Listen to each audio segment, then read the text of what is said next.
আসসালামু আলাইকুম। সঞ্জু স্যামসন খুব কম সময়ের ব্যবধানে ৩টা সেঞ্চুরি মারলেন। একটা খুব ইন্টারেস্টিং বিষয় যদি শুরুতে আমি আপনাদেরকে দেখাই, তাহলে সর্বশেষ যে ম্যাচে সঞ্জু স্যামসন সেঞ্চুরি করেছেন, সেই ম্যাচের ওয়াগন বলতে যদি আমরা একটু লক্ষ্য করে দেখি, তাহলে একটা বিষয় খুব ব্যালেন্স দেখবেন। সেটা হচ্ছে তিনি ৫৫ রান নিয়েছেন লেগ সাইড দিয়ে, ৫৪ রান নিয়েছেন অফ সাইড দিয়ে। প্রথম ম্যাচে যখন সাউথ আফ্রিকার সঙ্গে তিনি সেঞ্চুরি মেরেছিলেন, সেই ম্যাচেও এই জায়গায় একটা চমৎকার ব্যালেন্স রয়েছে।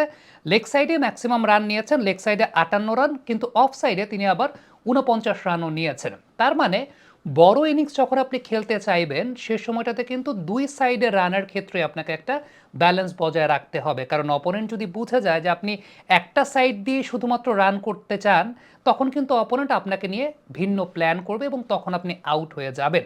আপনারা বুঝতেই পেরেছেন আসলে এই কথাটা আমি কেন বললাম, কারণ একটা দুইটা ছয় আপনি মারতেই পারেন, কিন্তু ছয় মারাটা মুখ্য কথা না। মুখ্য কথা হচ্ছে আপনার ইনিংসটাকে বড় করার ব্যাপারে।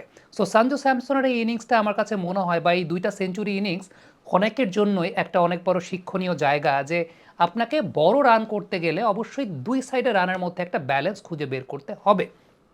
সঞ্জু স্যামসন খুব রিসেন্টলি জিও সিনেমার কাছে একটা ইন্টারভিউতে বলেছিলেন যে ব্যাটিং টেকনিকে তিনি অহরহই পরিবর্তন করেন এবং এক এক কন্ডিশনে ব্যাটিং করার জন্য তিনি এক এক রকমের বা এক এক ধরনের টেকনিক তিনি খুঁজে ফেরেন এবং ইমপ্রুভমেন্টের কোনো শেষ নাই। সো এটার ফাইন টিউনিং তিনি আসলে করতে থাকেন এবং সেই অনুযায়ী প্র্যাকটিসও করতে থাকেন। আমরা খুব সিম্পল এই বছরটা সঞ্জু স্যামসন যেভাবে ব্যাটিং করছেন, সেই জায়গাটা নিয়ে যদি একটু পর্যালোচনা করি, যেটা ২০২২ বা ২০২১ বা ২০২৩-এর সাথে আপনি ডিফারেন্সের জায়গাটা পাবেন।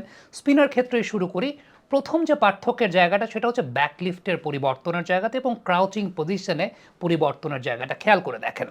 এখন স্পিন যখন তিনি হ্যান্ডেল করছেন, ব্যাকলিফটটা অনেক বেশি মাত্রায় লো, যেটা ২০২৩ বা ২০২২ সালেও তিনি একটু হাই ব্যাকলিফটে ব্যাটিং করতেন, একটু না, মোটামুটি ভালোই হাই ব্যাকলিফটে তিনি ব্যাটিং করতেন, যেটা এই বছরটাতে সঞ্জু স্যামসন অনেক লো ব্যাকলিফটে ব্যাটিং করছেন।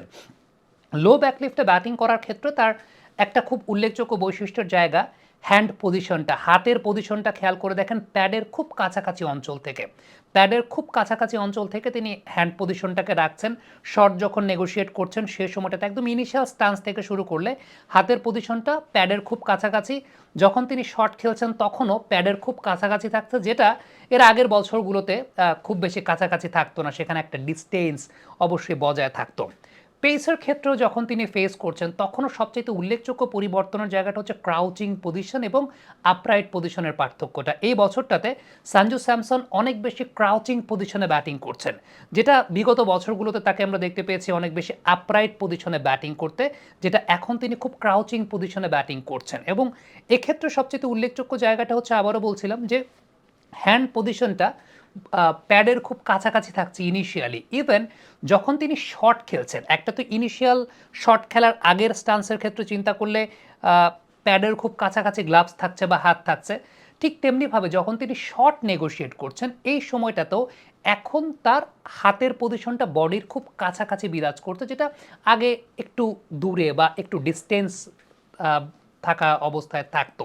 সো এই টেকনিকটা সঞ্জু স্যামসনের জন্য কাজে লাগছে। এটা আবার অনেকের জন্য কাজে নাও লাগতে পারে। কিন্তু এখানে একটা বোঝার বিষয় রয়েছে যে আসলে কোন ব্যাটসম্যানের জন্য কোন ধরনের টেকনিকটা কাজে লাগবে, বা কোন ব্যাটসম্যানের জন্য কোন কন্ডিশনে কোন ধরনের টেকনিকটা বেটার আউটপুট দিবে। সঞ্জু স্যামসন সেটাই খুঁজে বের করেছেন এবং এই বছর ৩টা সেঞ্চুরি টি-20 ক্রিকেটে আমরা তার কাছ থেকে দেখতে পেয়েছি এবং বোঝাই যাচ্ছে বেশ ভালো শেপে রয়েছেন।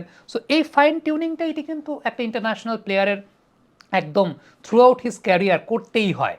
দেখা যাবে হয়তোবা আবার অন্য আরেক বছর সঞ্জু স্যামসন আরেক টেকনিকে ব্যাটিং করছেন, আরেক টেকনিকে তার জন্য অনেক বেশি কমফোর্টেবল মনে হচ্ছে তখনকার বডি বায়োমেকানিক্স অনুযায়ী। বাট আপাতত এই টেকনিক্যাল পরিবর্তনটা তাকে এক ধরনের সুফল দিয়েছে।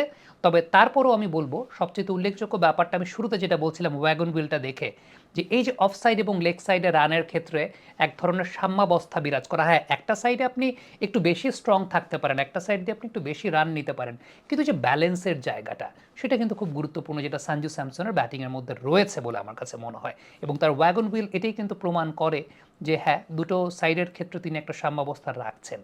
কমেন্ট বক্সে আপনাদের মন্তব্য মতামত জানতে চাই। আপনারা সঞ্জু স্যামসনের ব্যাটিং নিয়ে কী মনে করছেন, লিখে পাঠাবেন।